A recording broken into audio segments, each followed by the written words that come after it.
यही तो कहा था कि इसका हाल भी जवाद अहमद जैसा होगा। जवाद अहमद कोई गाली है क्या? तो अब ज़ाहिर अल्फाज को कोशिश करेंगे कि यार थोड़ा बहुत जो इज्जत रह गई है, जो भरम रह गया, उसको बचाने की कोशिश करें। उसी मोहसिन नकवी के अंडर काम कर रहे हो, उसी आर्मी चीफ की रियासत में काम कर रहे हो, हिम्मत करो, रिजाइन करो। यानी आप क्यों चाहते हैं कि मैं अपनी बीवी, अपनी फैमिली और अपने दोस्तों की मौजूदगी में ये और मजीद तहकीर पैदा करता अपने लिए, कहकर कि उसने मुझे जलील कहा है? उसने आपको गाली दी थी? आप इन्वेस्टिगेटिव जर्नलिस्ट हैं, विदाउट एनी सब्सटेंशियल एविडेंस तो आप कहीं स्टिंग ऑपरेशन नहीं करते रहे, कहीं आपने कोई क्रैकडाउन ऐसा नहीं किया, लेकिन जाहिर है यहाँ पे सब्सटेंशियल एविडेंस ना होने के बावजूद आप उस पर चढ़ दौड़े। मैंने बगैर कैमरे के पहले जाके उसको पूछा कि आप इमरान खान साहब के फॉलोअर हैं? उसने कहा जी। तो फिर मैंने कैमरा ऑन किया। क्या इमरान खान पे जूता नहीं उछाला गया था? क्या नवाज शरीफ साहब पे जूता नहीं उछाला गया? क्या जॉर्ज डब्ल्यू बुश के ऊपर जूता नहीं उछाला गया था? पूरे लाओ लश्कर के साथ होते हैं ना, वो यहाँ एक अकेला आम आदमियों की तरह लाइन में लगा हुआ आम इंसान था ना। So what difference does it make?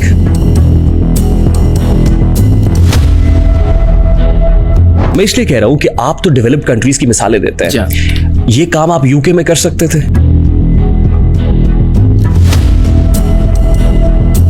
वो अपनी बहन, बीवी, बेटी या माँ के साथ खड़े हुए होते और कोई भी कोई जुमला कसता तो उसका रिएक्शन क्या होता? क्या खान साहब की फैमिली से मुताल्लिक आपने बेहुदा गुफ्तगू नहीं की? मिसाल के तौर पे 5 बच्चों की माँ। जी मैं वो अर्ज कर देता हूँ कि घर जाते रहे। जी बिल्कुल ऐसा। और फिर उससे शादी तो उसमें खातून की तज़हीक का तो कोई पहलू नहीं है, तो इमरान खान साहब से मुताल्लिक एक राय है और मैं लेकिन उस खातून के घर ही जा रहे थे ना। यानी आप नहीं जानते कि इमरान खान साहब का बुशा बीबी साहिबा के घर पे आना जाना था? इन्वेस्टिगेटिव जर्नलिस्ट ऐसी बात कर रहा है जिसका एविडेंस ही कोई नहीं। आज एक FIA एहलकार ने एयरपोर्ट पे आपकी फैमिली के सामने एक स्टेटमेंट दिया, आपको बुरा लगा? आप किसी की फैमिली से मुताल्लिक इस तरह की गुफ्तगू कर रहा है तो वो जस्टिफाइड है। इद्दत केस क्या चल रहा है? जो केसेस चल रहे हैं उसके अंदर इस बात को तस्लीम किया गया ना। अपील फाइल हुई 13 जुलाई 2024 केस के मंदरजात पे बात कीजिए। मैं केस की बात कर रहा हूं। ये तो टाइमलाइन है ना। जी मैं बता रहा हूं आपको कि केस में एक्विटल हो चुका हुआ है।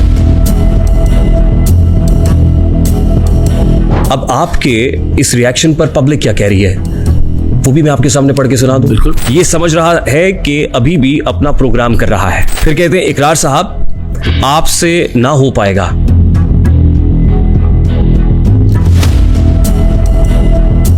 आपसे मुताल्लिक ना तासुर है कि ये सिर्फ रेलेवेंट रहने के लिए या कंट्रोवर्शियल रहने के लिए इस तरह के गिमिक्स करता है। मैंने तो नहीं कहा था उसको कि कमेंट पास करे। नहीं, वो एक केस हुआ था टिकटॉकर आयशा इकराम वाला, मीनारे पाकिस्तान। बिल्कुल ठीक है। उस पे भी आपने वीडियो बना दी थी। बिल्कुल ठीक है। और फिर उसके बाद आपको अपॉलॉजी टेंडर करना पड़ी थी। हर एक चाहता है कि 2013 में मैं एक जूतिया था। जी हाँ। अच्छा, क्या थे आप? जूतिया। आप मुझसे पूछिए, हर्फ बहर्फ मैं आज भी अपने एक एक लफ्ज पर कायम हूं। आज यूं लगता है कि जैसे इमरान खान आपके लिए गाली है। लोगों के दिलों में घर करें, लोगों को गले से लगाएं। मैं मशीन नहीं हूं कि मैंने स्विच ऑफ कर दिया और स्विच ऑन कर दिया। अच्छा, अब मुझे ये बताएं ना इकरारुल हसन साहब कि आप क्या ऐसा अनोखा कर रहा है जो आज से पहले पाकिस्तान में नहीं हुआ? हम ये चाहते हैं कि पहले एक प्लेटफॉर्म पे लोगों को इकट्ठा करें। तकरीबन 4.25 साढ़े 4 लाख लोग अब तक 3 महीने में। सॉरी 4.25 लाख से ज्यादा लोग। 4.25 लाख 3 महीने। आप उसका कोई एविडेंस दिखा सकते हैं? जिनकी मदद से और जिनके बल पे आए थे गवर्नमेंट में, आपने मीर जाफर, मीर सादिक और उनकी मदद और उनके बल के बगैर हुकूमत ले आना पॉसिबल है?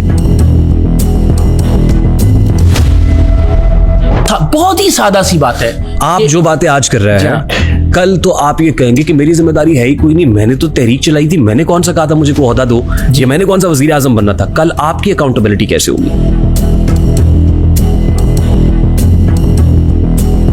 तो 3 महीने हुए रेहान भाई। जी 3 महीने में आप क्यों तवक्को कर रहे हैं? हमने 3 महीने में पता क्या देखा है? हमने 3 महीने में ये देखा है कि इकरारुल हसन साहब भी बुग़्ज़ इमरान में मुब्तला है।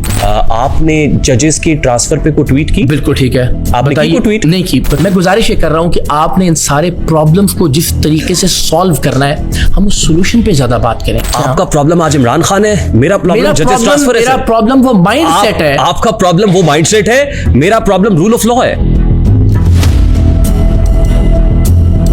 साहब, आप आप एक निजाम बनाने की FIA कोशिश एहलकार कीजिए। को उसका आईना ये कैमरा ऑन करके दिखाने की कोशिश करते हैं, वो जो ताकतवर है, जो जजेस ट्रांसफर हो रहे हैं, उसके ऊपर तो इकरार साहब को कहाँ मैंने नहीं नहीं देखा किया, कि मतलब- अपने 4-4.5 लाख लोगों को लेकर निकलते सड़क पे प्रोटेस्ट करते हैं। देखिए आप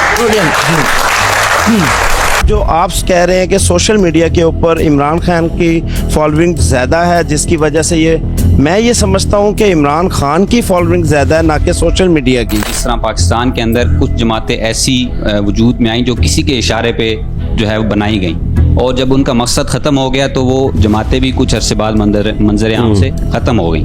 तो क्या अवाम राज तहरीक भी इसी का नतीजा है?